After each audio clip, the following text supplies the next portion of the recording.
What's up, everybody? Welcome back to your favorite wrestling podcast. It is the Monday Night Wave, baby. And we back with another special edition episode. This one is going to be the Full Gear episode, or AEW Full Gear, after yesterday's chaotic pay-per-view, but good. We'll definitely talk about how we feel about that. But before we get into that, I'm going to introduce myself. I'm Jay, 1/3 of this illustrious podcast trio. You can call me the Babyface, Pod Breaker, Podson Reed, Pod Priest, you know, that guy. But I wouldn't be that guy without my illustrious co-host, the one, the only, the Quattro himself, Mr. Jericho. Break the walls down for me. Hark! Thou art most welcome back to this merry gathering on this Monday eve. Lend thy ears as I present thyself. Behold, a wayward spirit, the sovereign of pretty, the gallant knight of allure, the man of fortune's favor. He is a true hero. And for those who are new, what that means is he is a wild card. He is the king of gorgeous. He is Mr. Sexiest Lottery. He is hero, and I am he. I put my intro in a translator because okay, because this episode, in our War Games episode, it's between a controversial holiday known as Thanksgiving. So I was like, I wonder how the pilgrims speak. So I put my intro in a pilgrim translator, and I made like 7 of them. So that's what that was for the context.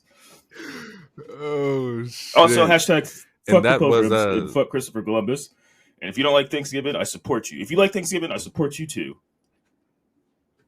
Yeah, fuck the holiday itself. But gathering with your family and eating, I love that. But yeah, I will double down on that same sentiment. I like that. That was it sounded like the Monday Night Ballad. Yeah, you know, that's what we went back a little bit. We don't have a lot for news. We have a quick topic, real quick. On yesterday's pay-per-view, Full Gear. Comes out that January 1st will be AEW's Fight for the Fallen, which would be their first simulcast episode on Max. Yeah, that's going to be a pretty big deal. And I say that because that might be a busy week for them because they still have to do World's End, which is their December pay-per-view. Mm-hmm. January 1st will be the Fight for the Fallen. I think January 5th or 6th is the Wrestle Dynasty show in Japan. So that's Are they super tied to that? Like, is that a cross promotion? World's End or no? With the Wrestle or I thought. Never mind, I'm tripping. Wait, you talking about the no? It's the cross promotion. Right? Oh yeah. Okay, yeah. Wrestle Dynasty. Okay, yeah, no, yeah, you're right. Yeah, January 6th. I didn't. Yeah, I forgot that they were tied to that. ANCMLL and New Japan ROH. Yeah, So yeah, they got to. Yeah, they got to. They're ending the year. They're supposedly, hopefully, everything goes right. We don't know the booking, but they're going to end the year strong, and they're going to start the year strong, the new year. So that's yeah. I'm also for the simulcast on Max. I mean, a lot of people have HBO Max. I do, which means that maybe I can knock off one of these subscriptions because I have Max. Yeah. That's one thing I do like also about the Netflix thing. I have Netflix. It's like maybe I don't necessarily need the Sling or the YouTube TV. Like it's coming down to the wire to where like that bill's gonna be lower. I can definitely take that for sure. Have they explained how this simulcast works? Like, do we have to like pay an extra $20 or something, or have they explained that part yet? Have they explained because pay-per-views are $50. But like you said, everyone has Max because we pay for a subscription. Have they explained, is it going to be like Peacock to where it's literally just we can watch it? Or do we have to cop in an extra like $10, $20 or something? That's funny because they haven't mentioned that yet. But I remember they were talking about it last time to where they were going to price it at a discounted price. I don't know what that discounted price looks like. But we shall definitely see. And it would have to be, like I said, 25 is where I cap out. 25, 30 is where I cap out if I'm paying for like, AEW like pay-per-views and whatnot. And even then, like you still might lose a lot of the audience because they can't just click in and just watch. I do think that maybe it's kind of hard to say like, oh, there's a HBO premium because that doesn't exist yet, nor do I want it to exist. But there's no way to for sure know how much of a discount we possibly may be getting. So to answer your story in a long-winded question, Grant, your question with a long-winded story, no, I have no idea. What else do we have for news? It was that. I mean, it was that, and the second part was that Kenny's match is going to debut at Wrestle Dynasty. Wrestle Dynasty. But I mean, that those tie in together. But yeah, Kenny's first match will be officially on January 5th at the Wrestle Dynasty. He will fight Gabe. Was it Gabe Kidd? Gabe Kidd, yeah, which is a pretty dope wrestler. I saw him for a little bit at Forbidden Door this year, and a little bit before that because he was definitely building his momentum and whatnot. But I'm interested. I'm definitely interested. Can he get back in the ring? In Japan is gonna be a fucking ball for him. So yeah, we're gonna tune in and see how that plays out for AEW and Kenny Omega and whatnot. Before we get into like the recap of the show real quick, we want to talk a little bit about SmackDown because this week's SmackDown was pretty fucking good. Yeah, it was a good episode. Yeah. First story that we can really talk about real quick is who attacked Jade. Dun dun dun. Who put her through the windshield of the car? Niggas had jokes online too. It was the memes have been so hilarious, bro. The memes have been great. Like people posting her next to Black Widow, bro, shit like that. The jokes are insane, bro.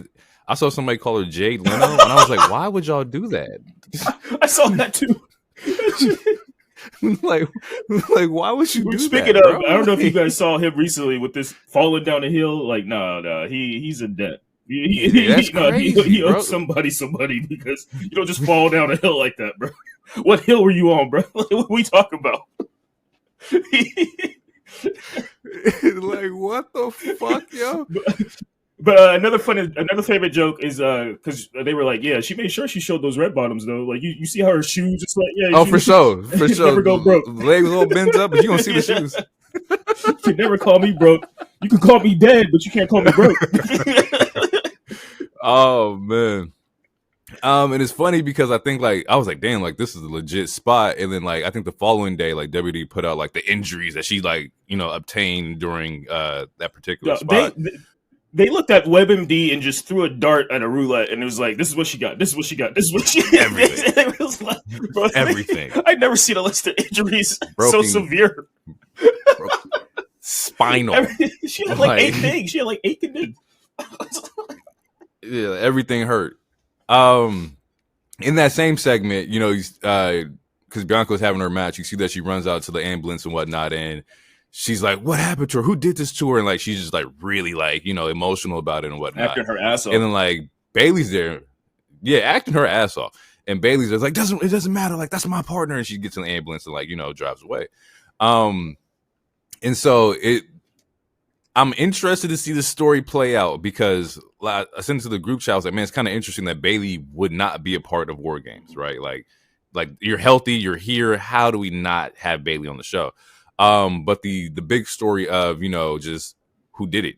Was it, I seen people go after Trent where they're like, yo, maybe it was Naomi who attacked, Bianca. And I was like, ooh, I like that. I like that thread. That can be a good one. What it looks like is that the blame may be put on Bailey. Like, Bailey, you did it. I don't like you. You didn't like us. You just want to be in the match. Like, it's I like mystery segments in wrestling if you do them correctly. Yeah. I think they're really, really fucking fun. So how do you feel? What's your thoughts on, the segment? I think the segment is great. I was a little shocked because based on the way that the injury looks, it obviously looks like she's not going to be in War Games. I mean, it could be a surprise. I mean, shit, Rhea showed up in a Batman mask, but it looks like Jade is not going to be in War Games. So then, like, when we started talking about Bailey, like, it was prompted because I was like, who do you guys think it will be? And then, like, your first person was Bailey. I was like, that makes sense. But honestly, it could be anyone, which makes it even more interesting. So, like, not only do we have this whodunit storyline, but then there's the idea of like who will be that fifth member, because, like, yeah, sure, it could be Bailey, but that's what everyone thought last week about Seth. Like, it was like, it has to be Seth. It's going to be Seth, right? So they could easily pull the rug from under us and then I don't know, you could get a random Charlotte or maybe Mia. Well, no, Mia Yim's still in tournament, but like they could. It doesn't have to be Bailey. If it is, that's dope because like we were talking in the chat, that sets up because obviously Bianca still doesn't like her. You know, her and Io literally had WrestleMania this year. You know, so there's there's a lot of plots and tension that you could build with adding Bailey, so that would be good. But yeah, then again, to reiterate what I just said, like it honestly, it could be anybody. Charlotte just teased a little video of a return. It could be Charlotte. And she did. Maybe, like, let's say it's Charlotte. Maybe she's the one that did the attack, and that sets up her and Jade for a Mania match or so. I don't. They could literally go anywhere. They could go anywhere with it. Jade Charlotte Mania would be fucking dope. That and they crossed paths. You know that they did have a little stare off before she got injured and whatnot. So with that, because Jade's out, they have announced that there's a mystery opponent in that triple threat next week, which is also pre-tape people. So please be careful. The spoilers are going to be out there. But do we have any idea on who this mystery opponent could be in the triple threat? No, I mean it could. As far as like who's on the roster, no, like, because I don't think Shotzi's going to return yet. I mean, again, like, yeah, Charlotte did the teaser, but you know, so I would say that's an option. But yeah, it could easily be someone from NXT, I guess. But then it's like who got traction in NXT right now that would make sense. Maybe Jada Parker. That would be a good get. I mean, even if because Stephanie, she's in the Iron Woman Survivor, so it wouldn't be Stephanie. They could try to maybe hit a Julia. Right. That would have to be a babyface. Yeah. So I mean, again, the options are endless, but there's there was rumors. I don't know if we talked about it last week, but there was rumors about with Becky coming back soonish. We'll see. We don't know how true that is, but you know, she did an interview the other week, and she was like, they were asking her when she's going to return, or is she fully retired, and she's like, my last match isn't going to be Dom hitting me with a cage, and that's all she said. You know, so who knows that's when it. That, you know, it could be Rumble, it could be next year, who knows. And then I mean, Trish Stratus has been teasing a lot of stuff online, so maybe they go the legend route. I don't know. Yeah, it's one of the, like that's what's kind of making it exciting, because it's like it literally could be anybody. It could be anybody. And the thing is, like, because it's tough, right? Because inside this bracket, it's like it's Michin, it's Piper, and you add this next person, and we all want Michin to go through, right? So what if it's an illustrious Charlotte, and you know Charlotte makes it past Michin? It's like this was Michin's spot, but this also kind of doubles back into like the story of like, hey, maybe she doesn't win it, but this is where we build her, and she has that Mania moment to get it back, kind of thing. I'm still sticking with my pick of Chelsea Green after this episode of SmackDown. It was good. It was the good. reaction she got. I would be fine with either of those two. If it's anyone else, if it's not Michin or if it's not Chelsea Green, I might be upset, depending on what's on the rest of the bracket. But yeah, so to go off of that, because we get another surprise, because again, like as far as the men's war games go, like everything was pointing to it's got to be Seth. We talked last week or the week before. I think it was last week because DT was on, and it was last week. I threw out. I think it might be Puck. The Hail Mary, maybe a Brock, but as long as his name is attached to the thing, I don't think we're going to see him anytime soon, which is fine. And then we see Heyman finally come back. Because he's like, I'm the wise man. The last time I checked, you can't do a 4v5 because 4v5 don't work. You need that fifth person. And after that, you hear the you get that cold personality, baby. And CM Punk is the fifth member of the OG bloodline in the War Games. And like from that episode alone, which I saw some spoilers from next week, there's like they made so many moments to where you could put that shit on a poster right now, like just the face off of him and Roman at first, and then that simultaneous spear in GTS. That shit was fire. That was cold. That shit was cold. Like they were so in sync. Like it was in sync. And it's like they worked together before. Uh, and there's another Yeah. person who, I mean, that's another person who has real life beef with Punk, um, and who's setting it, aside for business. So I'm real quick. I got to add the Bucks should have took that meeting. And there we go. But but yeah, it's like again, it sets up so much cool shit, and then this still goes back to the Seth stuff because like now Seth can have even more reason to have smoke because it's like even though Seth denied being in the match, you're still teaming with my op. Like my op is teaming with my brother, who's also my op. So I don't like him even more. I don't know. There's so many different routes and ways that they could go with this. And also, like we're gonna get Punk versus Fatu. Like that face off alone is great.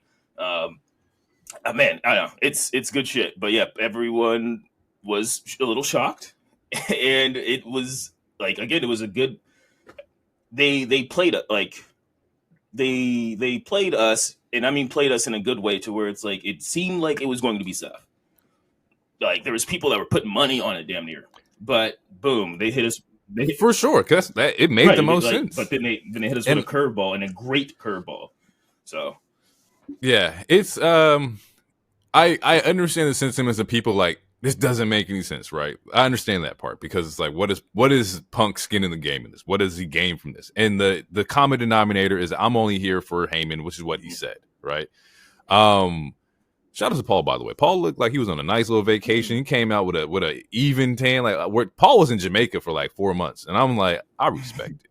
Also, it made me think about like Paul Heyman has been working for like 6 years, 7 years straight, bro. Like he was Brock's wife. He was with Brock, and then he goes to Roman for 4 years. Like Heyman needed the break for sure. And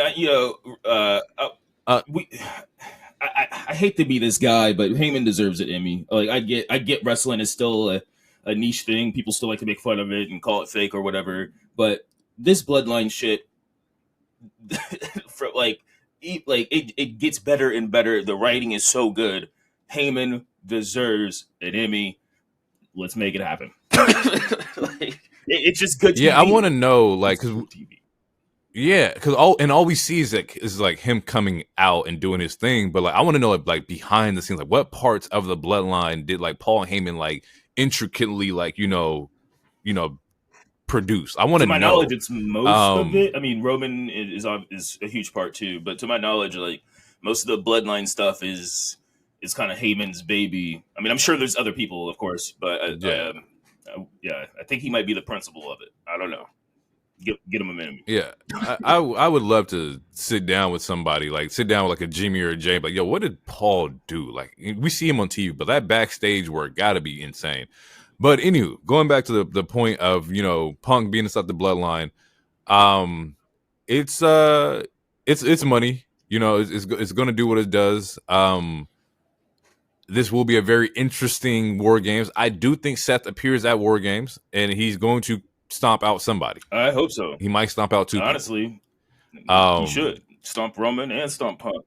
I don't think we won't see Seth. Like I don't. Hey, actually, hey. That's my bitch. That's my bitch. But if you think about last year, Punk not interrupted, but he was the last spot of War Games, right? Mm-hmm. What if this is Seth's way to get back at Punk? What if Seth's going to be like the last spot is him popping out and he's going to curve stomp somebody? Like, you're not going to rob Seth of his moment twice.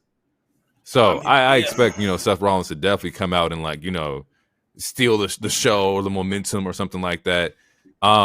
He might cost Bloodline the match. He might come out and just boop and, you see somebody pin somebody. But I don't know if it'll cost him. I definitely think Seth Rollins will be a part of this War Games match somehow, some way. Yeah, I don't know if I'll go as far. OG Bloodline. I don't know. He don't fuck with none of them. I know. Well, he said last week. He's like, I will stand by you, Sammy. I'll stand by you, Jay. I'll even stand by you, Jimmy. But I can't stand by that other. That's a fact. I don't know if he'll go as far as. There's always accidental costs. Like, yeah, he could go. I don't know if he'll go that far, but it's plausible. But I do think we might see him, and I do think somebody needs to get curve stomped. So I don't know. Oh, for sure, somebody's getting it. Yeah. With that being said, let's jump into this full gear recap. Let's talk the Costco Hey guys. man, Normally, look, jokes is. normally I don't watch a lot of the pre-show because I gotta get you ready. Mm-hmm. But go Oh ahead. no. I think we're on the Yeah, same path. What okay. you Well, got? yeah. Jokes aside, because I mean, I know like it's the internet. I'm not gonna be the joke police. You know, it's like, oh, you got these TikTokers, all yada yada. But AJ is low key really fire, and I like he actually Talk about like. it. And I'm gonna throw some shots real quick because he's a better promo than majority of that roster. He's this old TikTok dude, sure, whatever, but like he's cutting a good promo. Like every single time he was cutting a promo, he's doing the right. He's hitting all the right bullet points. He's saying the name of the event. He's saying where the event's at. He's saying who he's fighting. He's saying the name of his finisher. Like he's hitting all the bullet points that you have in a little quick TV spot. Like there was the moment on Collision when QT was doing the fake weigh-in or whatever, and like he punches him. It was the way he did the punch was great. Then you see him like, oh, he pushes Big Justice back, his son, and then that's what sets up the Diamond Cutter / RKO. But it's like I don't know. You can see I don't know, man. If AEW doesn't sign him, WWE needs to hit him with that WWE ID because I'm here for it. Like honestly, I'm here like again, yeah, jokes aside, and I get also is like he's taking a spot of someone who could be on there. Insert whoever name you want, and I do get that. But also in wrestling, like this is not new. Like RoboCop showed up at WCW. Fucking WWE had. I mean, we just had Bad Bunny. Or Bad Bunny. yeah, Logan shit, Paul. like all shit like that. Like Jon Stewart was in the ring once. The Saturday Night Live news people were in there. So like having celebrities or guest appearances has always been a wrestling thing. Like that's how we had Mr. T, Cyndi Lauper. Like the list, like it goes on and on. So this is nothing new. So like the outrage is it's a little over exaggerated to me because again it's like it's nothing new. I do get it at the same time because you want to see your favorites on like again insert whatever name you want to see them, but this is also this is business. So It is, and it worked out. Like the thing is, like they were trending. There are people talking about the Costco guys. Like you saw that, like the engagement go up a little bit. Like you said, he hit like the Fox News business or whatever. Like they were making their rounds. And the thing is, he put on a great fucking match. I don't really check out pre-show like that, and I checked out the pre-show because the Costco guys are going to be wrestling. And I watched the match, and I had a lot of fun watching that match. It was good. And shout out to QT also for making him look good. Yeah, that's my next part. Yeah, QT made him look amazing. But you also see that like they say like he was a former wrestler like 20 years ago, and it's like it makes sense. He wrestles like one of the old school wrestlers like 20 years ago, like just the hip drops, like the headlocks that he was like trying to do, like it was great. And I think the best moment for me was more so like the human aspect of like you see his son like on ringside like watching his dad wrestle, and I sat there, I was like, man, you know how cool it would be to be like you're watching your dad wrestle at a pay-per-view, and like that was like packed out, like they sold a lot of tickets for this show. And then also to have a spot where you go in and spear him, and the kid put off a great fucking spear. Like it wasn't like that is my one half did it. QT sold it like perfectly. Like it was what was a spear? Yeah. Get that kid out the ring. What? Nah, I gotta have. I gotta get the spear. Gotta get the spear. QT, next TikTok, QT needs to drop that child. If I'm QT, I'm dropping that child. I loved it. It's just like I loved it because they also advertised as like a Costco guy, so the dad has a spot in the match because it's a match. But like just to throwing the son in there, like that's fucking great, bro. I was thoroughly impressed. That was the only match of the pre-show I caught because a lot of them were like it was just mad early for me. But to spin out of that, and we get our first match, which was the 4-way tag match. And 4-way tag match with Private Party, House of Black, the Acclaimed, and the Outrunners.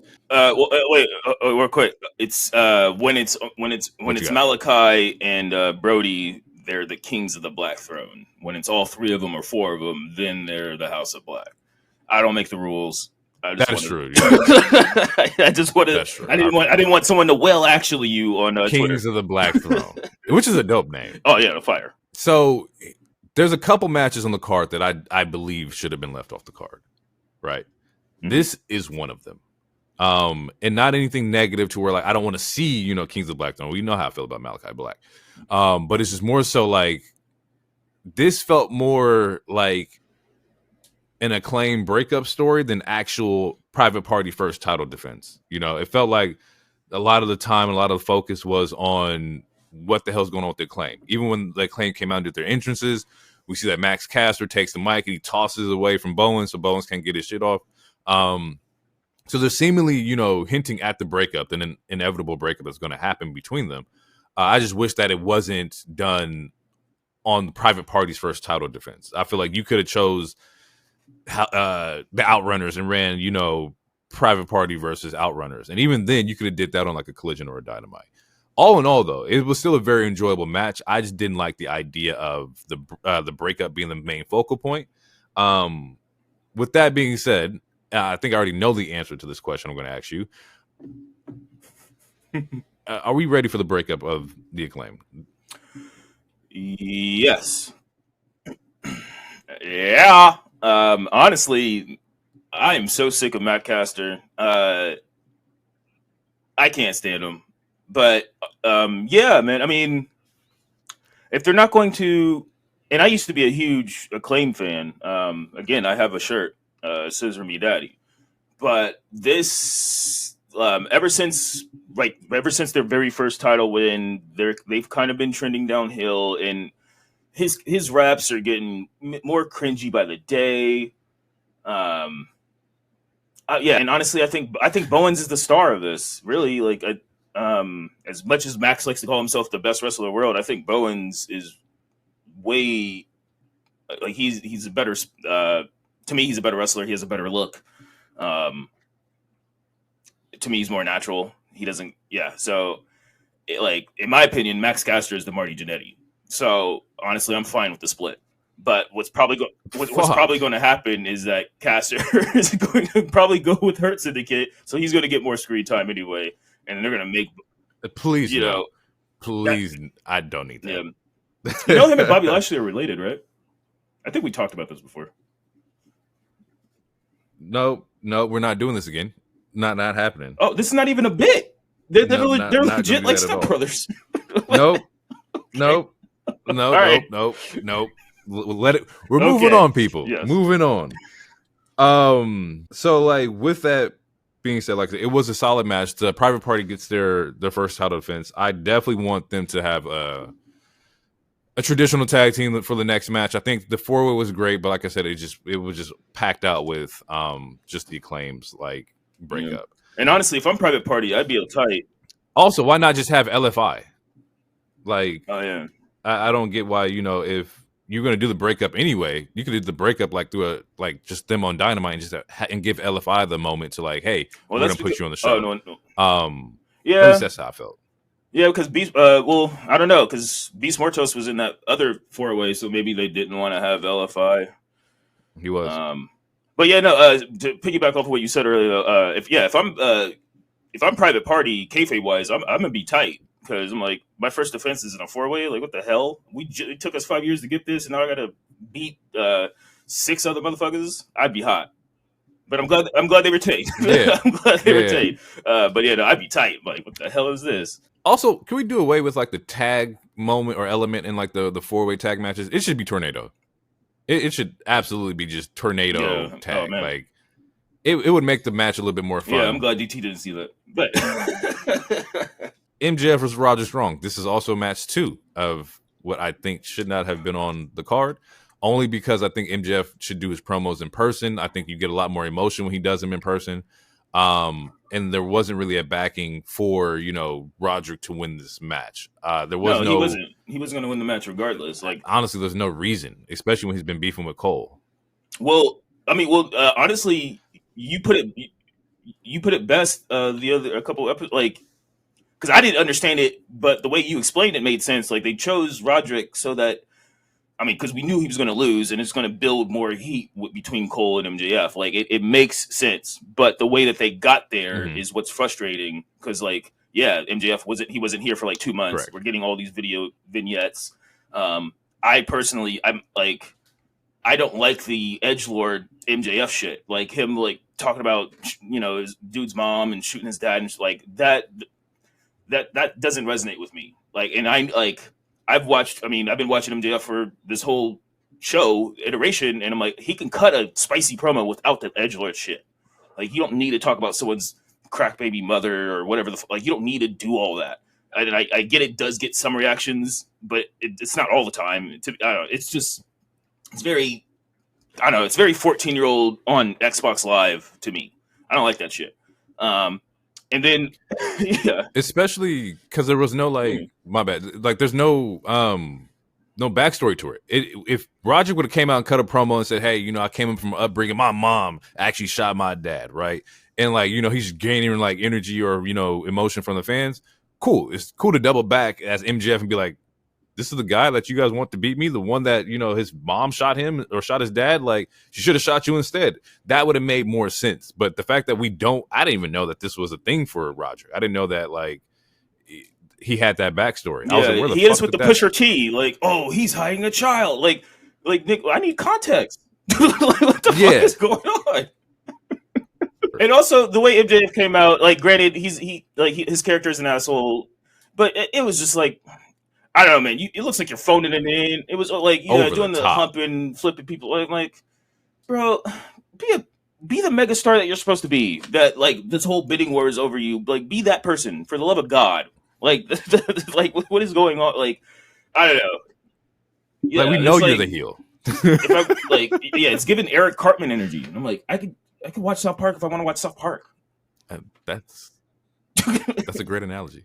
In the match though, he's targeting Roderick's hand, hand. He ends up winning by pulling like a submission move on his hand as Roderick's going for a pin. Post match, he takes his arm and smashes it through a chair, right? And at this time, I'm watching, and it's like, we see that the chair is being set up. We see that, like, his arm is about to be smashed. He gets a stomp off. Then you hear the Adam Cole like entrance pop off. MJF runs away, and I'm like, Adam, you watch this man get his whole hand smashed, right? And you came out at like the last minute. In that moment, though, Adam Cole rushes out to chase MJF.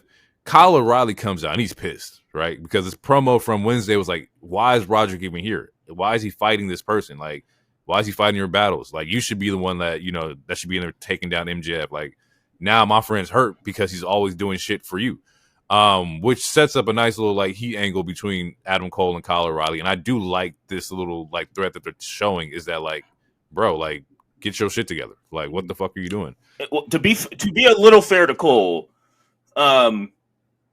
this was also MJF's idea, which also I still don't understand. True. Like, he's not a champion. I don't understand why he gets to be Shao Kahn and make all these fucking fighting tournaments in gauntlet matches every like twice a year. I don't get it.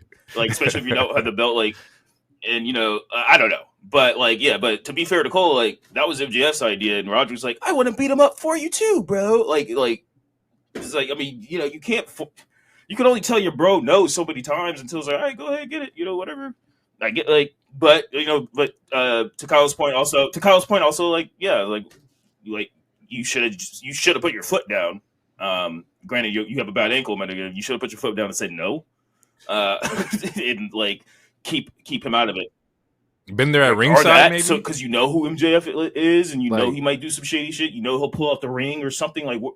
But like, at least sit at the fucking the commentary booth or something. Yeah, definitely should have been there for your friend. Now your friend got a fractured hand in USOL. Next match is probably my favorite. It's the match of the night. Let's keep it a buck. It is the match of the night. Mercedes versus Kris fucking Statlander was a fucking ball. That was a great fucking match. It is funny because I know we have this thing where like there's ups and downs with Mercedes, but one thing stays true: when you get a good opponent for her, like it's magic.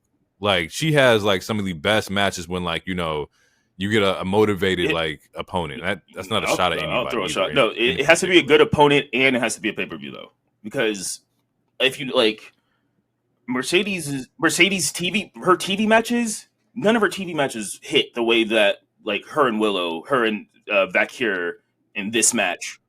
Like none of her TV matches hit, and it's like again, it's like, are you just phoning it in? Like some of her TV matches have been so bad to where the internet is like, does she even still got it anymore? Is she still the GOAT? And then we get matches like this, and it's like, okay, she obviously still has it. And also, again, it's a yeah, it is. It's a tango, like because it's based off of your opponent too. And Kris Statlander is easily one of the best workers, women workers. I mean, workers in general in that company. So I am not surprised. That this match was good, at all. And I'm glad it was good. It shut her doubters up a little bit as far as Mercedes goes, but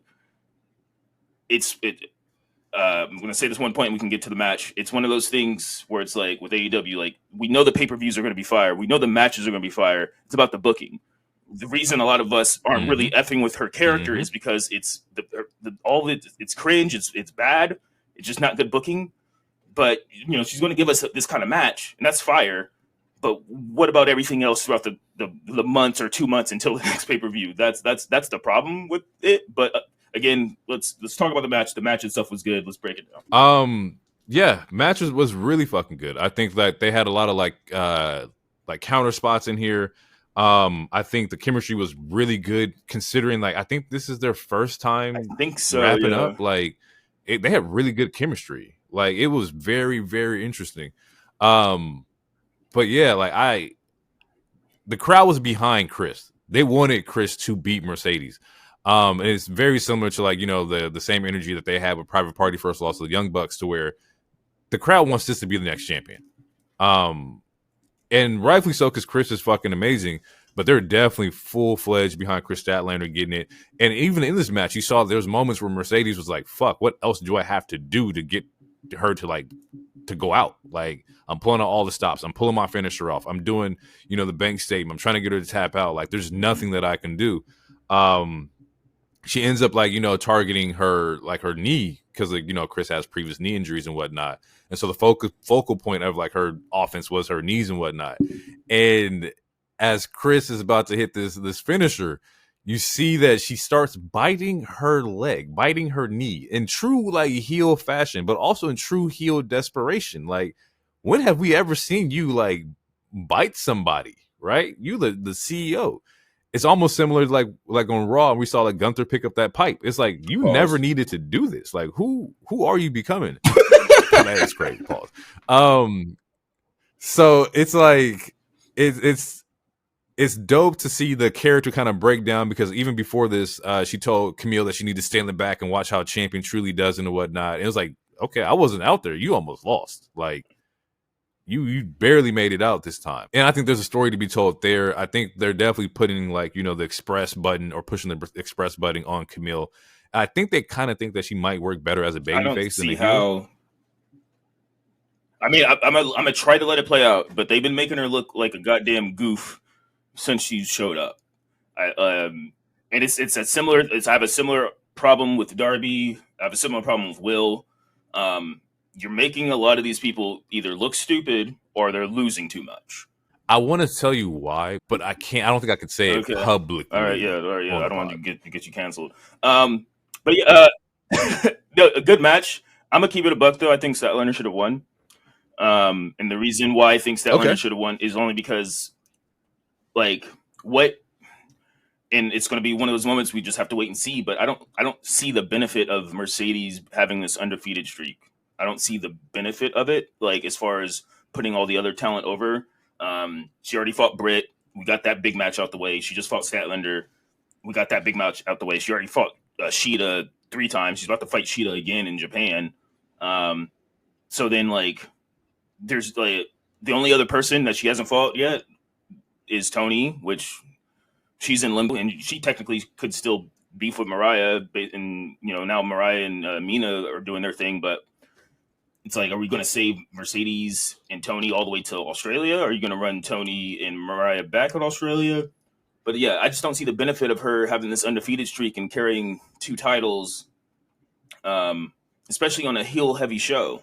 Granted, we do get a title swap to a face later, but yeah, I just don't see the benefit as right now. Maybe again, we'll let it play out because I can't see the future. But yeah, I don't know. I think Statlander should have won this one personally. But I'm also a Statlander fan, so fair. Yeah, Hangman versus Jay White too. Was pure just brutal. They're targeting like limbs and ankles and knees and whatnot. There's a nice little fall away slam off the turnbuckle post that Hangman was doing. Like they're really leaning into the beef that these two have. It's very physical, very brutal, very on purpose. Like they want to disassemble one another. Like I said before, like they are taking out knees, ankles. There's eye gouging. Like it's just pure chaoticness and brutalness with Jay White and Hangman. I don't know where they go with this. I would think that they're doing part 3, but like I said, they shouldn't really need to because Jay White is 2-0. We talked about it the first time, or I brought it up. I was like, because after the last pay per view or whatever, Jay White won, and like what? And I didn't understand why the feud was continuing. I didn't think that we needed this match. It was a good match, and like you said, you said it. You said it in the backstage, and you said it in the chat. But Jay White is one of the smoothest counterers ever. Anytime he does a counter, I don't know, it's smooth. It's like butter, and that's cool. But yeah, I don't understand. Like, I mean, maybe it was the attack on his homie on Juice, but I don't understand why we're on like grudge match levels of this feud. I don't know. To me, there hasn't been this much to like see this much animosity. Like this is. I don't know. It just doesn't make any sense to me. And then like, yeah, Jay White winning twice. So why do we like? Honestly, this feud should be done. Like, there's no point of a rubber match unless you're gonna do a best of 7 or a best of 6 or some shit. Like, I don't see the point of continuing this. And I'll say that I think this is one of the matches that shouldn't have been on the card, personally. I think I'm right there with you. I think that there's not enough emotional investment. I think especially come off of like Hangman's last feud where it's like it was all emotional investment. Like you burnt the man's house down. You was determined to stop him from winning anything. I think that they kind of like it's a good thing when you like it's hard for you to surpass your last feud, because it was such a good fucking feud as far as like, what the stakes were and whatnot. And also we still don't have any clear direction on what Hangman truly wants to do. Like, yeah, I mean, I feel that same way I kind of feel that same way about Swerve also. I feel like after that big feud with the two of them, like they, instead of going up or like, instead of like going after more titles or whatever, it kind of feels like they're plateauing, like they're just going straight. Like to me, Hangman won that crazy feud. He should be in some of these. I mean, granted, he's a heel, but I don't know. He should be in some of these spots. I don't know, like what's your ambition, my guy? Like you beat your op in a most brutalist way, and then you start picking on Old Man Jarrett. And I mean Old Man Jarrett in a good way because I'm a huge Jeff Jarrett fan. But you start picking up a fight with this old dude, and now you're in a grudge match with Jay White, and it just doesn't make any sense. I don't understand the trajectory of his character. Especially after that big ass feud, like after you took out Swerve, you should have been chasing titles or something, not just beating up random people. And yeah, we'll get to that because there's definitely some chaos that happens within this pay per view. But there should definitely be a focus that we know where his ambitions are. But yeah, post match, he attacks Jay White going up the ramp, and then he punches out Christopher Daniels. So I mean, at this point, are we not going to suspend him? Is he going to be suspended? You can't just punch an official and just walk off. Although this is AEW where that shit happens. I mean, he did burn a house down and then did not get arrested. So who knows what this disciplinary, committee looks like post, Bryan Danielson. But next match is probably my second favorite match. Ospreay versus Fletcher was a good match. I think this was I think this was a match that you were trying to make a new young star. I think they accomplished that. I did We'll see like the about Punisher this right here. gear.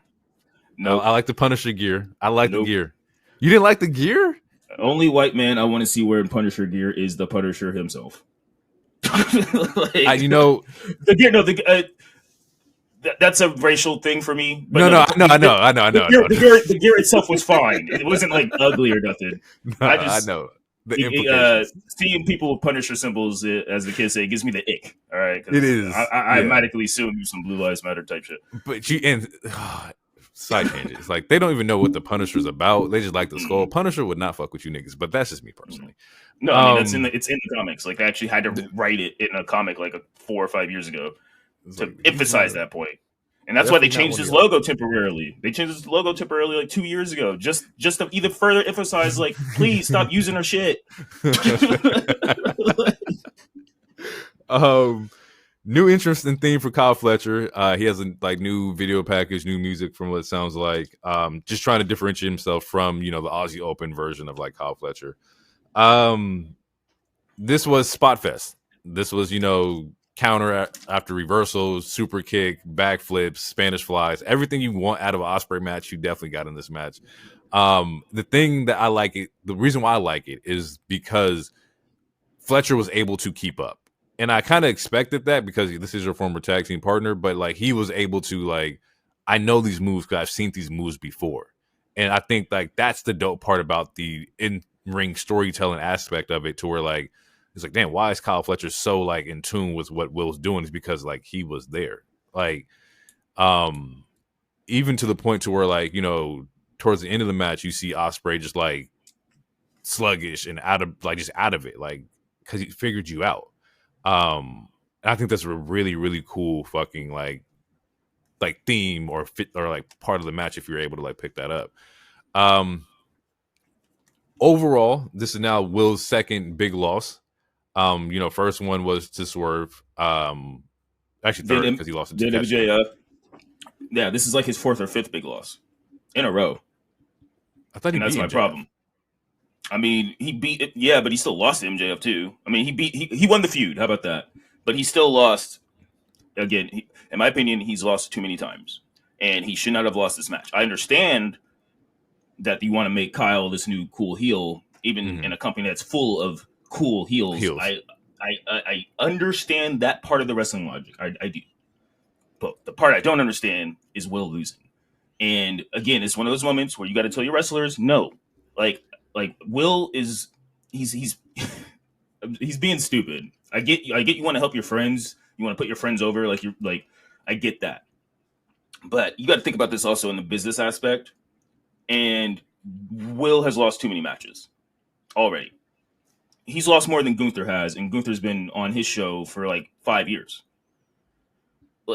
So when it is time for him to, again, I feel the same way about Darby. Like Darby's getting his ass kicked literally like 2 months straight by Deathriders, and I'm supposed to believe that him and Moxley are going to have a title match next month. I'm supposed to believe that Darby has a chance of winning. Are you serious? You haven't given me zero reason to believe in Darby Allin. He's been getting ragdolled by Claudio on a consistent 24-hour basis. He is getting fucked up. I think was it Wednesday when like Claudio just what's the spinning leg shit, like he just threw him into the fucking the steps. Yeah, like there's a lot. There was the one where you lifted him up and threw him into the ring post. There was the one where you did the swing into the garage. Hey, Claudio's been a nice bodyguard. You ain't been fucking over Claudio. Like he not letting you get next to the box. He actually gets the job done. He's kind of scary with it. It might be all that coffee, but freaking yeah. So, and I feel the same way about Will, and it's like, dude, man, I don't know. So I'm not going to say fumbled, but they have not, in my opinion, they have not handled his booking efficiently. In my opinion, I'm not going to say fumbled. It's way too soon. Where would you go? How would you fix the trajectory of Will Ospreay? What are some thoughts that you would throw out there? What the next feud look like? The C2's coming up where they have the Continental Classic. I'm assuming like the finals of that will probably be in I don't know. I don't know if it stretches out to January, but I think like you'll have some remnants of that for the January show. What do Honestly, you I'd do? take him. I'd take him off of TV for. It's hard because it really depends on how long MJF is going to be gone. Also, because you need Mhm. star power. But honestly, I think you should take him off because one of the reasons I don't like this booking trajectory or his direction is because like during the MJF feud, he was super pro AEW. I'm doing this for AEW. I'm doing this like all of it was about AEW. Okay, and then that you throw that out the window for Fletcher. Meanwhile, you have this crazy ass uh, heel cult faction shit destroying this company that literally a month ago you were like praising and putting on your back. And you're like you're gonna take it to the next level yourself. So honestly you should be paying attention to that. F Fletcher for a second. Like they didn't have to do this match this soon. Like they could have waited personally. Similar to it doesn't have to be as long as like how we've been waiting for Seth or Punk or anything like that, but they Mhm. could have waited a little bit because again, like this it's a heel heavy show. Deathriders are OP as hell. Mhm. Um, where are the big baby faces? Because Swerve Sure. he's stuck in the AEW BET universe right now. So like they're not doing like they have nothing to do with what's going on. And then again Darby's looking like a chump. Cassidy looks like a chump. Man, I don't want to hijack, but I don't understand a lot of this booking. Yeah, I think that like because it's not as clear cut as like who's the next feud or where it should go. I think it kind of leaves a lot of it to be interpreted like on how we feel about it. And I kind of wish that some instances is like, okay, we know that the Fletcher thing happened here. We know why because let's say fucking Don Callis came out and interfered or whatever. We know there's some kind of thread that kind of gives us the reason why Ospreay lost. And also, but the thing is, I also kind of like I respect the ability that majority of these matches were all clean wins or losses. There wasn't like DQs or nothing or interference. Like there was no pop or nothing like that for somebody returning. Like a lot of this was just like we have a winner, we have a loser. Let's figure out what to do from here. I do agree that maybe Ospreay sits out for a little bit and just to kind of like build his shit back up. I think a lot of that was playing in the match and like earlier like shows that my shoulders messed up, my hands losing the feeling in it and whatnot. Right, I would and lean he into said all just like that. Sorry, he said all that from the Tiger Driver. Like he's like, yeah, I barely can can't feel my fingers after that Tiger mhm. Driver 91, which you have to say 91. Um, but then we get a fucking a power driver on the steps. So yeah, like he should be off of TV. If you couldn't feel your hands from a Tiger Driver, then you shouldn't be able to walk after this power driver That on the shit was a steps. good spot. That shit was It fucking was fire to see in person it was or like live. yeah. The spot was the spot. It looked good. They protected each other. To me, it's still a dub spot, but as long as they protect each other, no one got hurt. Obviously, they're friends. They trust each other. They love each other. Whatever. I'm all for it. But yeah, you got to sell that shit. Like I don't want to see him back in 2 weeks talking about bruv this and bruv that. Like, what are your ambitions? Because right now, the company that you were literally dying on, like chasing MJF over, like, is being taken over by the Death Riders. And that's You also know, very interesting too, because like they haven't sent like one of the big baby faces after Death Riders, right? We haven't seen one of the top dog stars like step in and be like, okay, what y'all doing is going too far. And I the, get that because they're also trying to build baby faces too. But the at two some big ones point, that they have, yeah, I mean, yeah, the two big ones that they have are tied up and stuff. But in like, I hate again, I don't like Meltzer, but he made a good point about the show, and it's like there are no credible super baby faces right now. Like it's true, you don't have a Cena, you don't have a Cody Rhodes, and that's what Will Ospreay should have been, should is that be, yeah. super baby face. So like, granted, like it's not our job to figure out who's going to be the next person or whatever, but it's just when it comes to like thinking about this stuff, because that's what we do. We talk and we think. It's like they're not building anyone credible. Like I can't unless it's like Omega, I can't see anyone beating Moxley right now And I because think that's what they're leaning into, but I think that's too far of a stretch, right? It's like yeah, you we got a want lot Kenny of to time to do it, kill. or a lot of time. But in between that, you still have like the Darby match. You still have things that you could play with, especially with the way this shit ended. Like, there's definitely a lot of ties that you can kind of like stretch out until Kenny gets here. If that's your big like savior and whatnot. If Kenny and the Bucks are supposed to take down Deathriders, which I would strongly like disagree with Bucks being baby faces, but you've called this Yeah, out like 4 8 weeks ago. Like you've kind of thrown this out there. But in the way that it looks, it might be that because the Elite are one of the like prime time babyface pops for AEW. I just mhm. don't know if that should be the case after they put Kenny through a stretcher or like put him on a stretcher. They put Kenny through. They power drive. They took out Tony Khan, and there's still really no retribution for that. The only retribution was he bought Darby Allin a flamethrower. There was that to me that story is not Yeah, resolved. the AEW versus the Elite 2.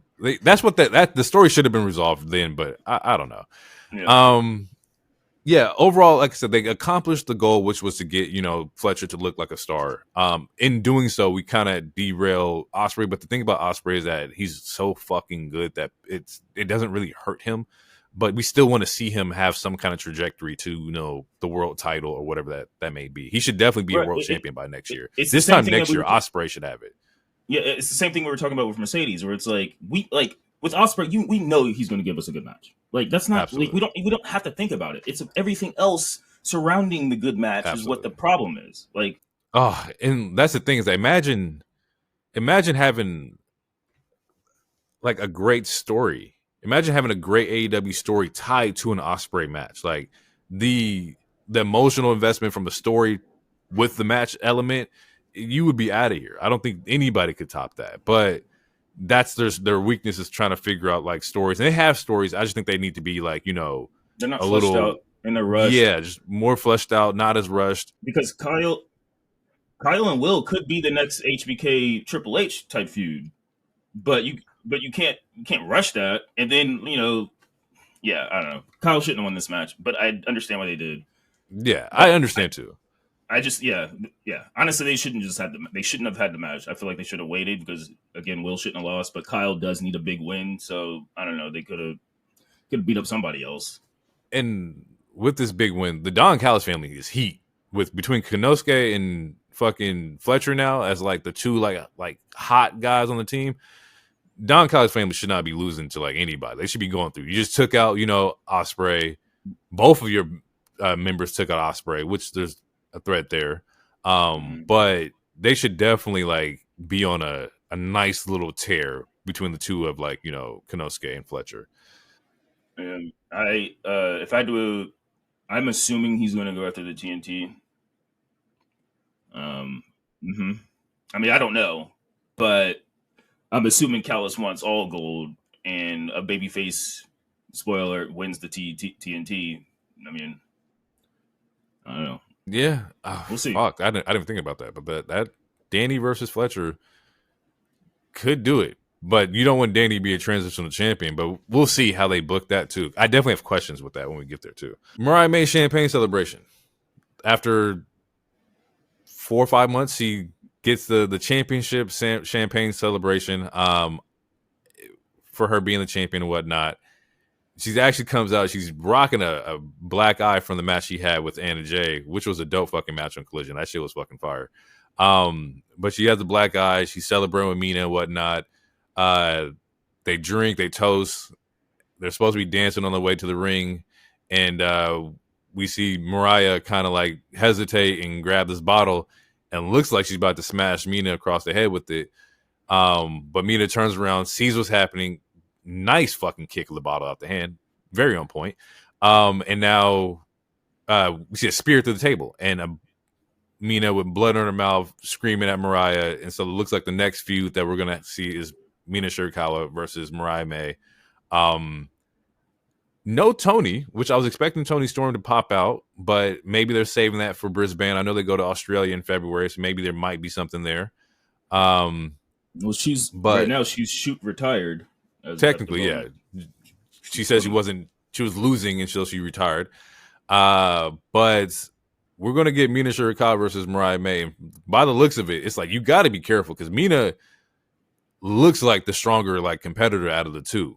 And I just be very interested in how they're gonna play off of like the emotion between the two. And granted, there's a story there because they're best friends.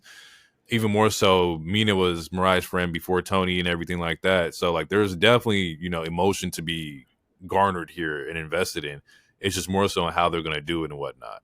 I mean, we knew this was going to happen. We talked about this a while ago. And again, I feel like they shouldn't have done it. And the reason why, I mean, like we knew it was going to happen. I don't know. I feel like there's too many friends betraying friends. Like, if we were to make a list of all the ones that happened just this year, like it's like, God damn, There's like, a lot. Like at this, like if I'm working in this company, I'm not trusting nobody. Because like, what the fuck, bro? Like, you got the Fletcher stuff. You got Mariah on Tony. Now you got Mariah on Mina. You got Statlander on Willow. That's just off the top of my head. Brian, like Mox and Brian, like what the hell? Like what is going on? Like a claim right now. Like there's a lot of friends betraying friends. You're Max right. And Cody or Cole. I mean, all this was this year. Like this is that's damn. And that's off the top of our head. Did we just name 7? Damn. It's like shit. Y'all got to figure out other ways to do that particular story. You know, yeah. So I mean, Mariah, when we get this match, Mariah's more than.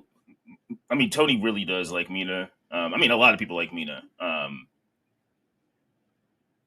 Yeah, I'm assuming Mariah's gonna win. Yeah, man, I don't know. I don't understand. She's another character whose trajectory I don't understand. Like after the Tony match, it just feels like it's been a little stagnant. Yeah, it just feels like. Yeah, I don't think he had any plans, or the writer. I don't think they had like any crazy plans. It was like, all right, we finished this crazy year-long storyline. We know we're gonna do Mina. So we got to buy time because obviously Mina was doing shit in Japan, which is why it took 4 months to get the celebration. And I think that's what it was. I think because you wanted to do Mina, but Mina had prior commitments, you couldn't really like do the story, which they also could have stretched it out. But I understand like winning the belt at All In was like the big moment that they were aiming for. Yeah, yeah. I'm just curious to see what would be next. Yeah. And we saw nice like Mina. We ain't never seen Mina like with focus and like actual hatred towards somebody. Which I'm very interested in seeing how they play this out. Next match was Jack versus Danny for the TNT championship. I don't have a lot of notes for this match. To be honest, I didn't really enjoy this one. This is also another one. And actually the next two I think could have been fleshed out a little bit longer and maybe put on World's End. I get it because, like, you know, Jack and Danny's been, like, beefing for a minute now. I just think that, like, they were both, and maybe that's the story, is that they were both doing kind of similar the same thing, like the level of aggression, the level of, like, I hate you, you hate me kind of thing, but it was never, like, a clear line of, like, Danny being a true babyface. I think the story's being told is that Danny thinks that he's a babyface, but you're not, and Jack's trying to push him there because there's a whole moment in the match where he's like, you don't have what it takes to, like, you know, to be this champion, to go that far. Even the aspect of like the promo that they had on Dynamite where like, was it Dynamite? Maybe, yeah, it was Dynamite where they put him on top of the car, they drive off, and then the following promo, like they're inside this warehouse and Danny picks up like the tire iron and he's like, you don't have what it takes to like to take me out.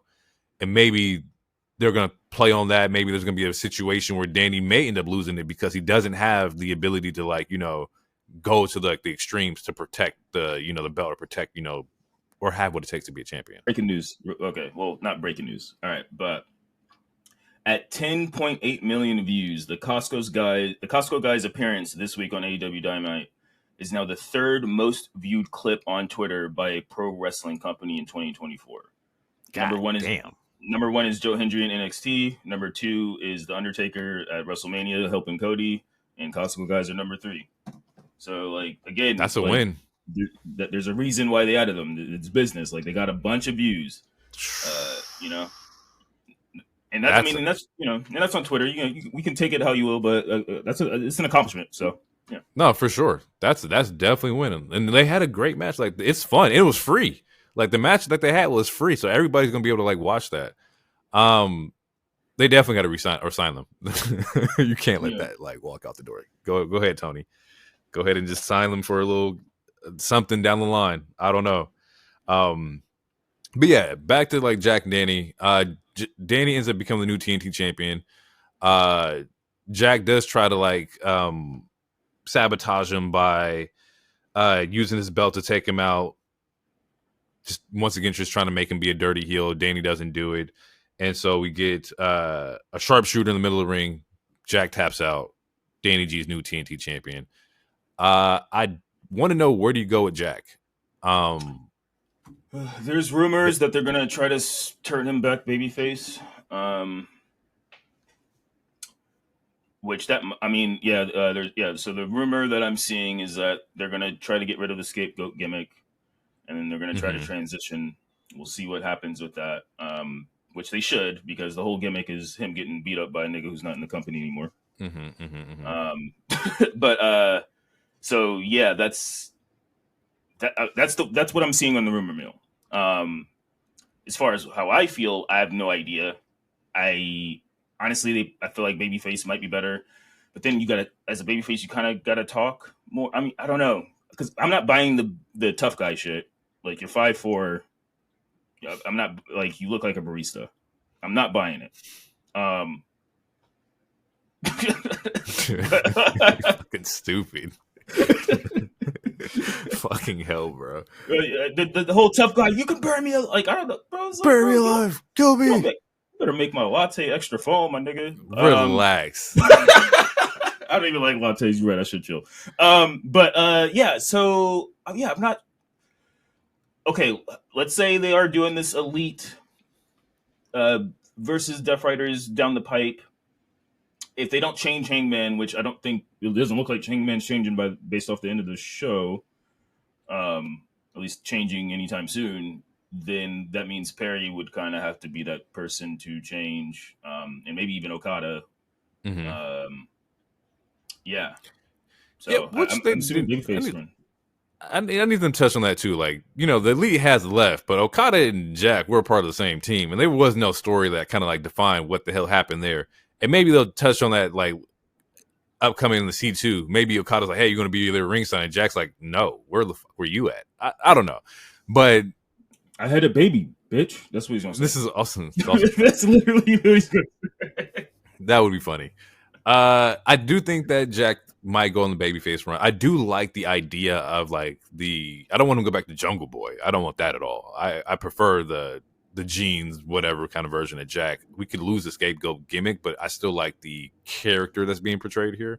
If he stays a heel, then he should join the Deathriders, because there was that moment where Moxley was like, "I don't care what anyone says, you're cute," or something like that. I feel like DT, because you just stole exactly what I was going to say.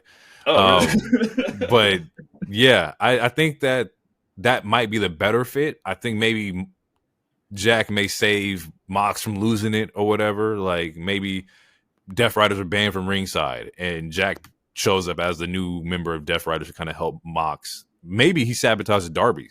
Maybe it's Jack it's Mox versus Darby, and then Jack comes out and just fucking DDTs Darby and sabotages that. Yeah, I think there's a story to be told there too. I like it. Yep, take it. That's what they should do. Yeah, honestly, because he's not strong on the microphone to be a solo act, in my opinion. Whether he's a heel or a face, I think he should be a part of a group right now. Besides the Hurt Syndicate, the Deathriders is one of the most popular and biggest groups that's going on right now.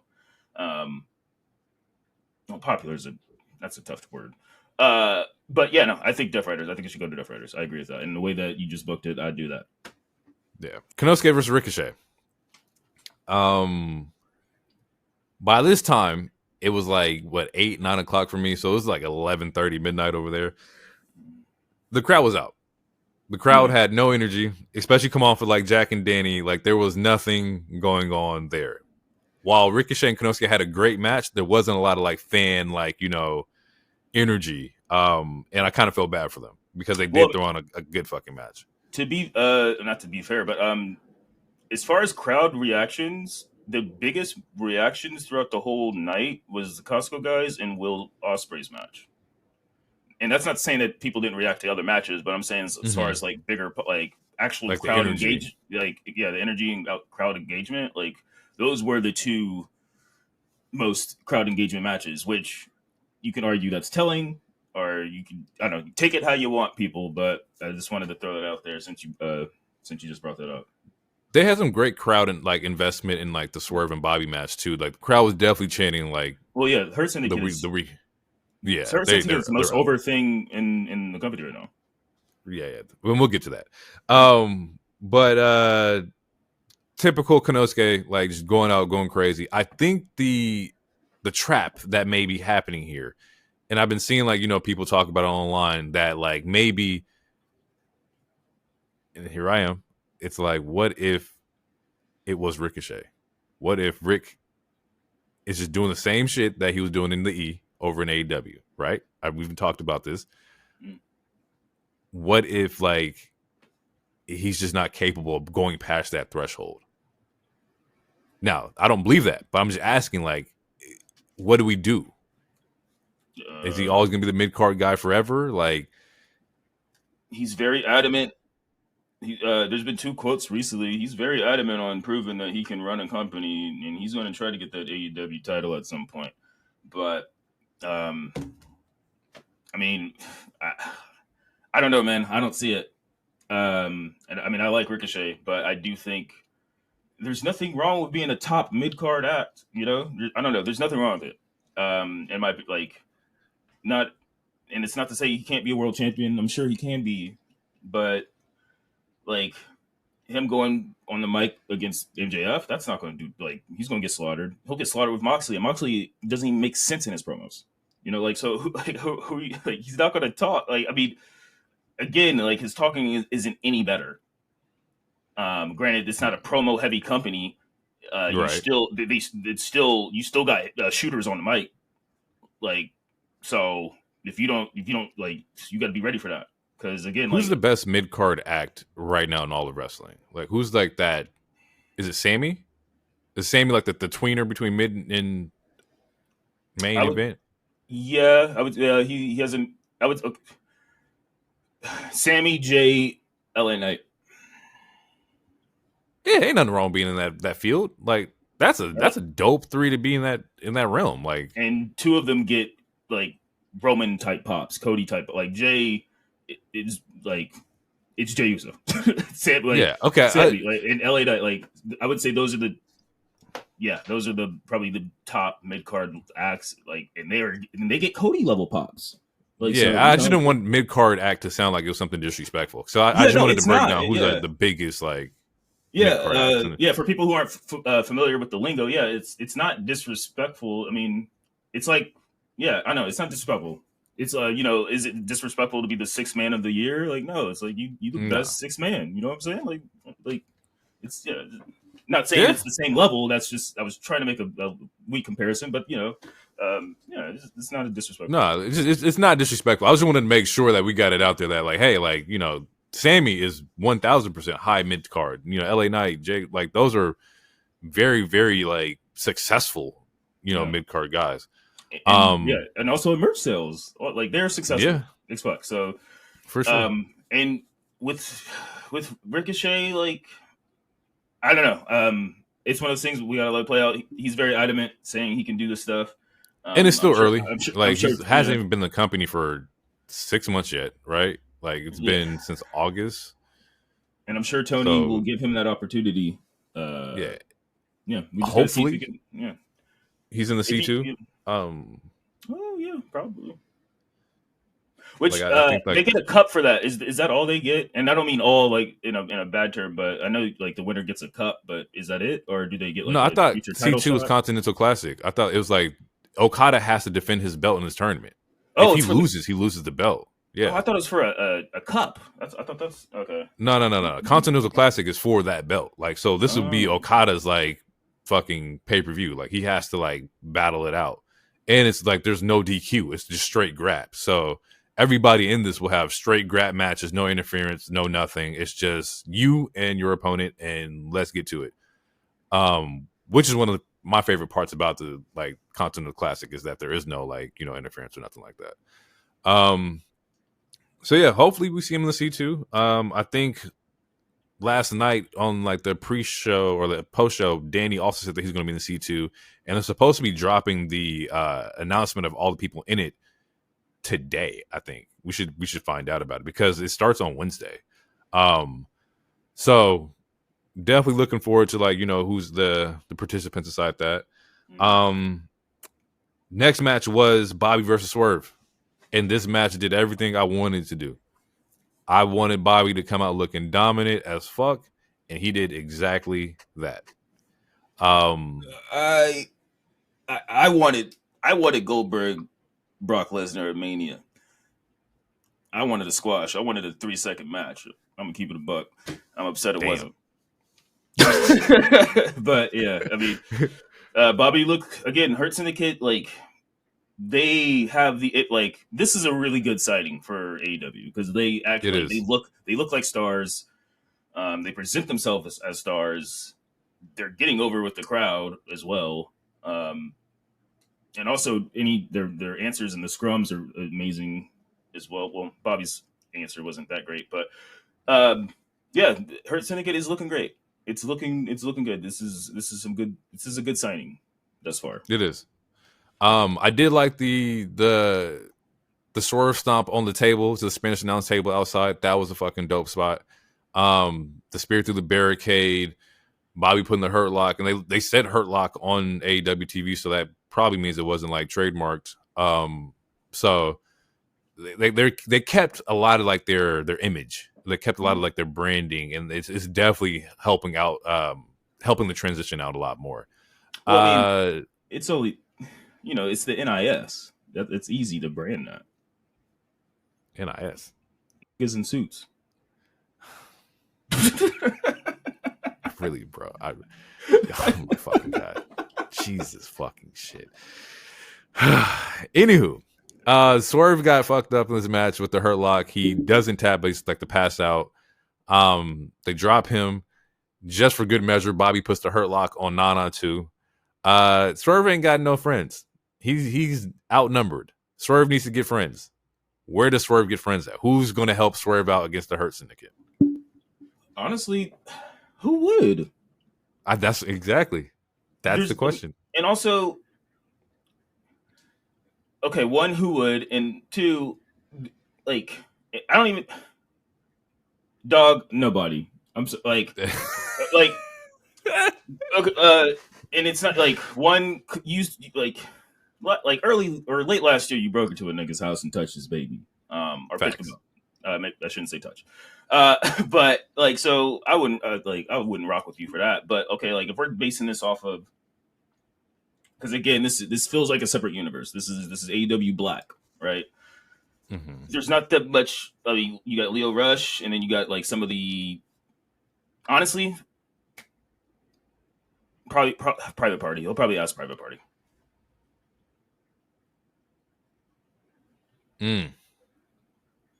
Because I don't see. I mean, Top Flight, they're Black, but they don't got no motion like that, and they're also small. And Bobby and Sheldon are just going to toss them like rag dolls too. I mean, Leo's small, but he's quick. But he already lost to Shelton. I mean, there's Ricochet, I guess. Okay, so, and this is me basing this again on AEW Black. If he's asking for other Black help, if he's asking just random people, then I guess, I don't know, one of the Briscoe guy. What if he actually Acclaimed? Bowens already doesn't like Hurt Business, right? So what if he's like, hey, y'all don't like them, let's team up, and that's where we really get the Max Caster like split, and maybe Caster joins Hurt Syndicate, which I would not like. But as far as like story threads, I could see like the turn happening at that point, in like a trios match or whatever. Yeah, either that or it's Private Party, and I think it might be what you just said. Even though you didn't like, you just spoke into existence. It's probably going to happen. So. Yeah, it's probably going to happen. And I can see it because, like, Bones has been indifferent about Hurt Syndicate. Caster's been flirting with the card and whatnot. Swerve needs help. They Hurt Business doesn't like the Acclaimed, or they like one half of the Acclaimed. So we'll see. I think that might be the play, though. That he doesn't really get friends, but he gets an enemy of my enemies kind of situation, Maybe. I mean, his only enemy really is Paige. but like his team turned on him after his title run, and then I True. mean I don't know. Yeah. Yeah, I don't He know. ain't got no friends. He has zero friends. Main event time. Orange Cassidy, Jon Moxley, AEW World Championship match. There's a lot going on in this match. A lot of in-ring storytelling, a lot of little details that they're trying to throw out to you here and there, and I'm going to break them down for you. Initially, like off the rip, there's blood. Like immediately. Like Mox busts OC's head open on the steel steps, continues to go at that spot with another I think a paradigm shift on the steps as well. Like he's looking to bloody him up. And the thing that they're trying to tell, at least what I've seen, is that OC was trying to fight Mox with Mox's style. And then every time you see somebody try to do that, they lose. You cannot fight Mox with Mox's bare knuckle kind of scrapping ability. Brian tried to do it, Brian lost. OC tries to do it, he loses. Like you can't fight him with his kind of style. And a good majority of this match, he was beating the dog shit out of Orange Cassidy. And I kind of like that because it's like, you think this is a game. You think that it's all the baby face. You're going to be the guy to get the belt and change everything. Newsflash, you are not that guy. No matter how many people back you, no matter how great the fans love you, it's going to be my job to put you back in your place. Bring something out of you, but also put you back in your place. We knew he wasn't that guy when he went 50-50 with Wheeler Yuta on the Go Home show. We knew he wasn't that guy when he said it. He said he wasn't the leader. Right. But it's like, again, when it comes to believability, like he was like, I want to wrestle Wheeler Yuta, and he goes 50-50 with him. I'm supposed to believe you're going to beat Moxley when you can't even beat the lowest ranking member of the Ginyu Force. Like, what the fuck? Like, I'm supposed to believe you? You can't beat Deborah. How the hell are you gonna get Captain Ginyu? No, fuck, that's a great analogy. That's such a great analogy. And then after they got jumped, he still did the damn kicks, and it's like, bruh, this is a time to be serious, and you're in the middle. If you're surrounded by 4 people, and you're gonna start doing the kicks. Anyway, and got laid the fuck out. Fast forward to this match. Oh, there's a spot. Moxley, he a freaky ass nigga because there's a spot when he's just scratching his back, bro. I'm like, Jesus. Cassidy is not Renee. Like, what are you doing, bro? This is being filmed. This is on TV. The fuck down. He should have watched you calm down. I was like, hey, 69 God Mox. Like, what is going on, bro? Like, and I was watching the spot, like, oh, it's gonna be like the fake scratches up the back. No, this motherfucker drew blood and was really digging into this man's back. I was like, hey, yo. And then OC tries to do it. And it's like, it's not the same, bro. We gotta stop. You're not him. Don't do this. Yeah, and why are we doing back rakes? Like, yeah, back rakes. Punch him in the face.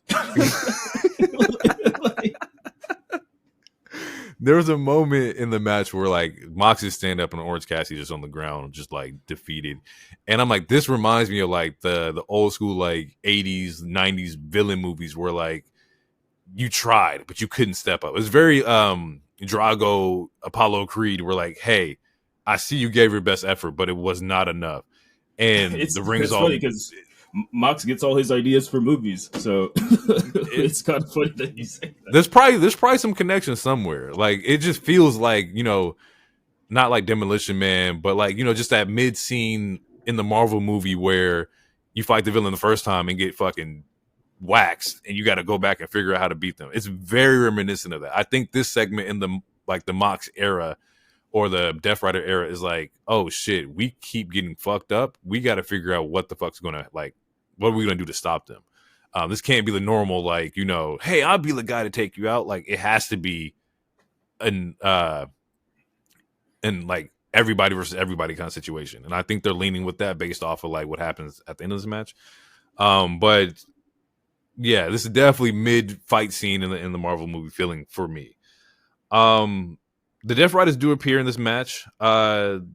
They battle with the conglomeration because the conglomeration comes out to kind of even the odds or whatever.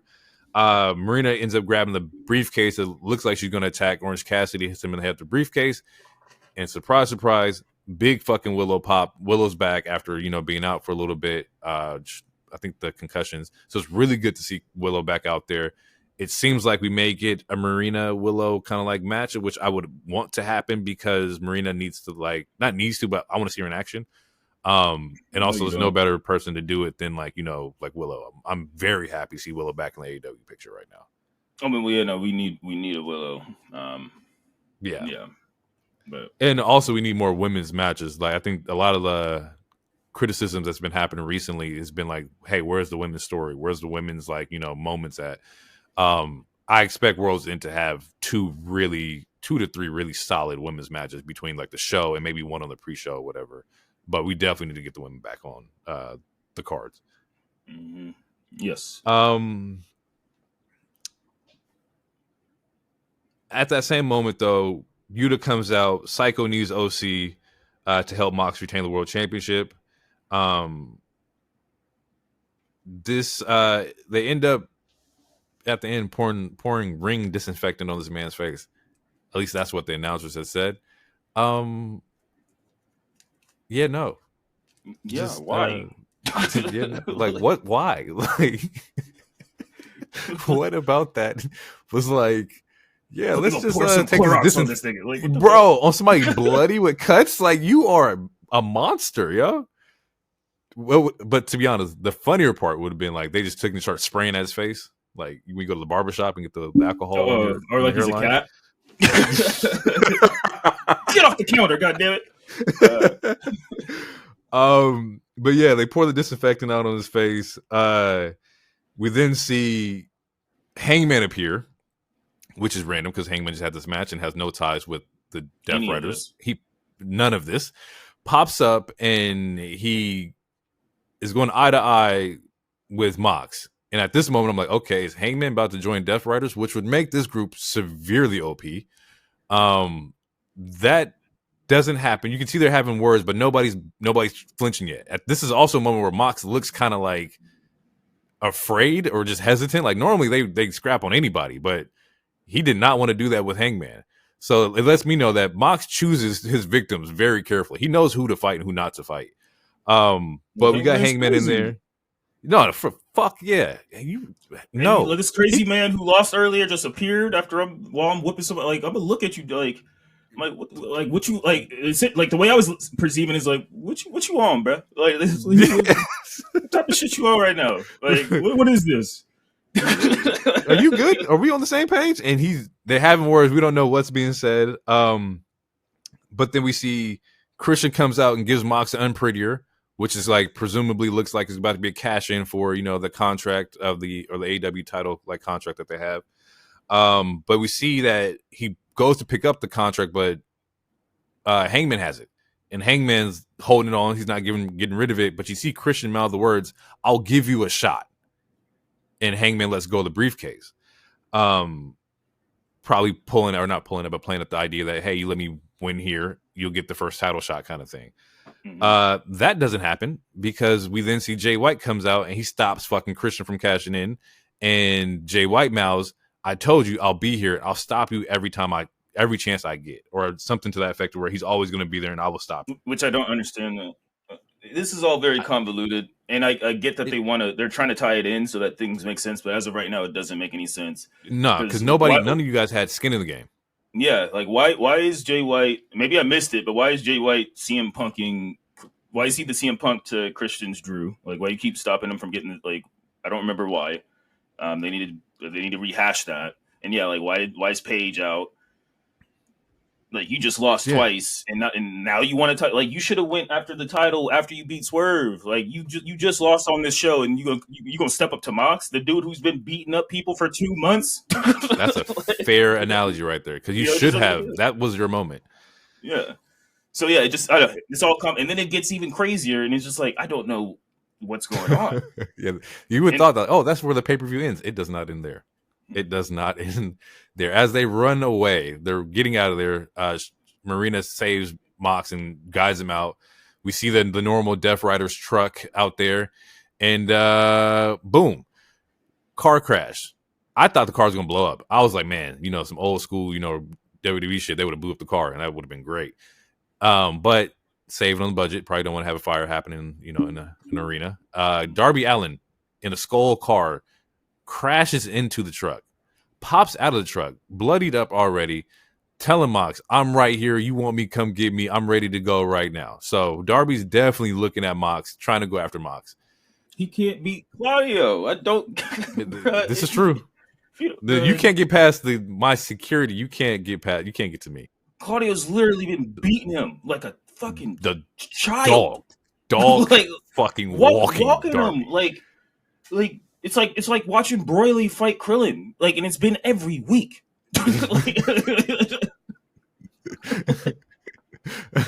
You're not lying. It has. There hasn't even been like a hope where like, oh, Darby, he almost had it that match. Like, no, he's been getting fucking walked. It's also funny in the same segment. They steal the car. Like they steal somebody's truck and just drive off.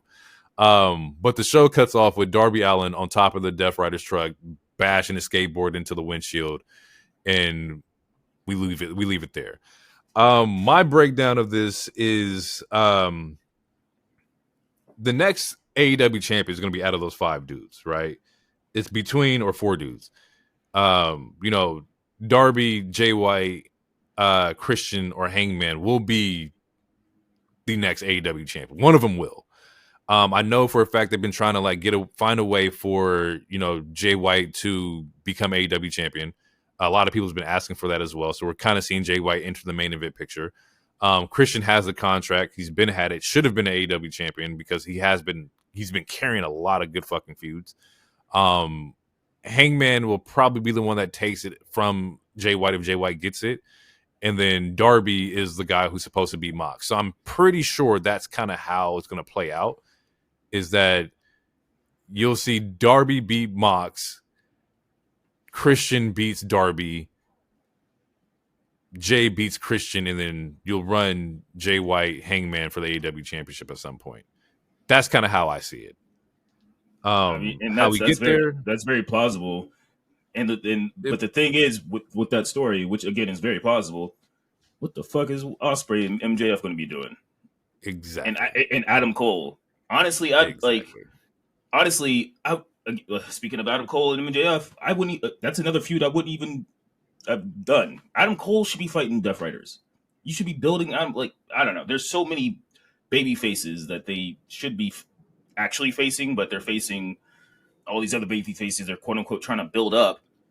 But it's hard to build them up when they're getting their ass whooped. Like, it's not like I'm not like, people watch, just if you don't watch the show, just watch the clips. Darby Allin's been getting his ass whooped, bro. It's true. It's not believable enough to be a champion right now. I'm not saying it can't happen in the future. Yeah. We all know that's the direction that they're going, but the showing that he's been trying to put out now, he's getting dog walked. Bro, and I think that's also very a story within Darby itself. Like, Darby has to change his movesets. Darby has to, figure out like the risk reward to how he approaches these matches. I think a lot of what Mox said is that, you need somebody, I want somebody who's ready to die for the company, right? And we all was like, yep, that's Darby. But the thing is, we need somebody who wants to die for the company, but also be able to control it. Darby's 100% die for the company. And he's almost too much of a detriment to himself because he'll put himself in like the worst situations possible just because he's that fucking passionate to be that guy. But we need you to focus up and hone in on like, you can still be that guy, but approach it differently. And I think that's the story of Darby Allin, is that how do we take this untapped potential and focus it out? They're going to have to bring Sting back. I like that. I like that idea. Which, if I'm not mistaken, I think he signed whatever their version of a Legends deal is. He did. Which is why, didn't we see him at Wembley for like a hot second? Yeah. Am I tripping? Yeah, so I wouldn't be surprised if they bring him back, just to help. Like, shows up randomly with the bat and attacks Claudio or some shit. Yeah. I do like that. I like that idea. He needs Darby definitely needs a manager. He 1000% needs somebody in his corner to kind of like, hey, be smarter about this. But overall, I think I gave the show like a 7.5, maybe 8 out of 10. There's a lot of matches that I would have cut and just kind of like stretched out into the next pay-per-view, just to let some of these stories kind of like develop a little bit more. Definitely enjoyable, but I think I'm gonna sit at like a 7.5 out of 10 for me. Word. Yeah, I mean, AEW, they always do good pay-per-views. It's really the weekly shows and everything else. I will say this Yep. though. Granted, there are some matches that we both said we would take off the card. At least we didn't get Jericho. So, that's actually a You're blessing. absolutely fucking right. Oh my god. That's why. Yeah. Yeah. That makes a lot of sense. Oh, this is very enjoyable. There was no fucking Jericho. Okay, cool. Yeah. That might just give it an 8, just because there's no Jericho on the goddamn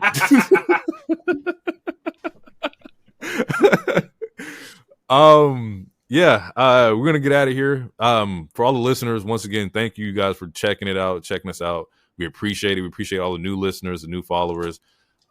We are definitely keeping this train moving because next episode of Survivor Series, and boy oh boy, we cannot wait to get into that. War fucking games is happening. So definitely stay ready for that one. That's gonna be a blast. Yeah, we got some good shit coming up, some good wrestling lined up. But we're gonna get out of here. Once again, thank you guys for listening. It's been real. Peace out. Too sweet.